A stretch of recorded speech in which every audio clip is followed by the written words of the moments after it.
Patient দেখতে দেখতে পেশেন্টের সাইকোলজি বোঝাটাই কিন্তু আমার সবচেয়ে বড় কাজ। আমি পুষ্টিবিদ হিসেবে যখন আমার কাছে পেশেন্ট আসে, হয়তো আমি একটা ডায়েট প্ল্যান করে দিলে কাজ শেষ। আসলে কি কাজ শেষ? না। সেই পেশেন্টের পুরো হিস্ট্রিটা আমাকে শুনতে হয়। কেন তিনি পারছেন না? কেন তিনি প্রপারলি ডায়েট মেইনটেইন করতে পারছেন না? কেন তার ঘুম আসতেছে না? কেন তিনি হাঁটতে পারছেন না? দেখা যায় যে নানা কারণে ডিপ্রেশন, ডিপ্রাইভ কনফিডেন্স লেভেলের অভাব, অনেকে অনেক মিসবিহেভ তার সাথে করে, সে কারণে তিনি পারছেন না। যেমন কিছু গল্প বললে অবাক হয়ে যাবেন। যেমন অনেক মেয়ে আছে ইনফার্টিলিটিতে ভুগে। তার সন্তান হচ্ছে না ৫ বছর, ১০ বছর। খেয়াল করে দেখেন যার সন্তান হচ্ছে না, তার চেয়ে কষ্ট কিন্তু পাশের মানুষের না। অথচ পাশের বাসার ভাবি, শাশুড়ি, ননদ, যা প্রত্যেকে তাকে বলে, "তোমার বাচ্চা হচ্ছে না কেন?" এই যে একটা প্রশ্ন তাকে করলো, তারা এতটুকু বুঝলো না যার বাচ্চা হচ্ছে না তার চেয়ে কষ্টে কিন্তু উনি নাই। তাকে এই প্রশ্নটা করা মানে হলো তাকে আরও অনেক বেশি কষ্টের মধ্যে ফেলে দেওয়া।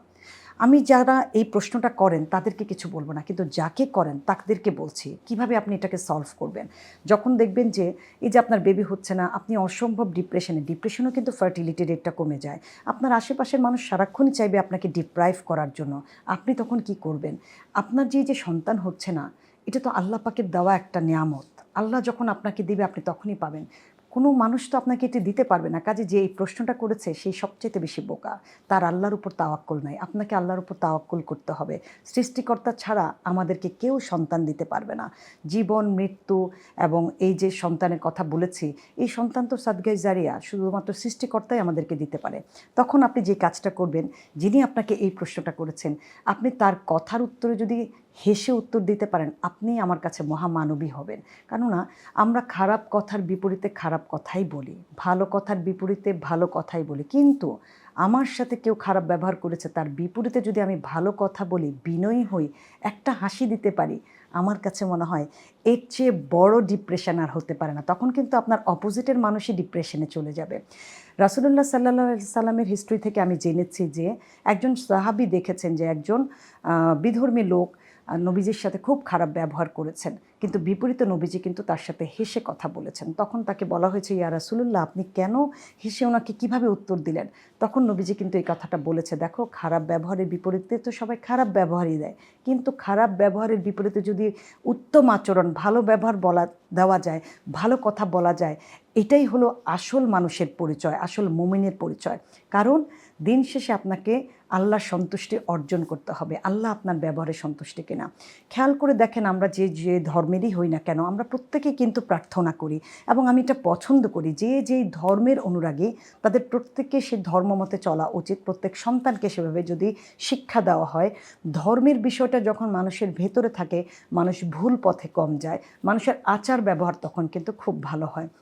সো ধর্মীয় যে বিষয়টা আছে, আমাদের ধর্মের কথা যদি বলি, যে আমাদের নামাজ, রোজা, হজ, জাকাত, কালিমা, আমি মুসলিম হলে তো এটা তো আমাকে করতেই হবে, এটা তো আল্লাহর আদেশ। কিন্তু আল্লাহর অনেক কাজ অপছন্দ। আমি কি আল্লাহর অপছন্দের একটা কাজ যদি আল্লাহর কারণে বাদ দিতে পারি, তাহলেই না আসলে আমি শ্রেষ্ঠ মানুষ হতে পারবো। একটা কাজও কি আমরা সেরকম চিন্তা করি? যেমন আমরা প্রচুর গীবত করি, না শুনে আরেকজনের নামে কন্টিনিউয়াস কথা বলছি, সময় পাস করছি। আমরা একজনকে ব্যাড সাইড, অনেক সময় অনেক মানে ব্যাড টক করি অনেকের সাথে। সো এই জিনিসগুলো কি ঠিক? আমরা না বুঝেই আরেকটা মানুষের মনের কষ্টের কারণ হয়ে দাঁড়াচ্ছি। কাজে অনেক ইবাদতের পরও শুধুমাত্র আপনার ঠোঁট, জিহ্বার দ্বারাই কিন্তু অনেক মানুষ আঘাতগ্রস্ত হয় এবং সেটাই কিন্তু আরেকটা মানুষের ডিপ্রেশনের কারণ হয়। আপনার অসংখ্য ইবাদত শুধুমাত্র এই কারণেই চলে যাবে।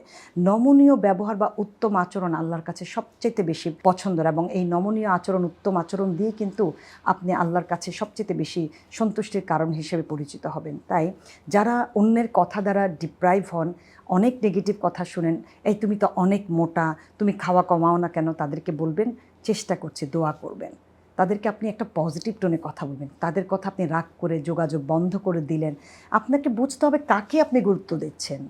আপনার গুরুত্বপূর্ণ মানুষটাকে, হ্যাঁ, হতে পারে অনেক সময় বাবা-মা রাগ করে বলে, কিন্তু বাবা-মাই তো। আপনি তো খুন করে এসে বাবা-মাকেই বলবেন। কাজেই বাবা-মার কথায় কখনো ডিপ্রেশনে যাবেন না। আপনি অন্য টাইমে বাবা-মাকে বলতে পারেন যে, মা আমাকে কথাটা এভাবে বললে মনে হয় ভালো হতো। আমি বাবা-মাকেও বলব, দয়া করে আপনার সন্তানকে ডিপ্রাইভ করবেন না। সন্তানকে প্রত্যেকটা কথা পজিটিভ ওয়েতে বলেন, মায়া দিয়ে বলেন, মুছে কথা বলেন, আপনার সন্তান কথাটা শুনবে।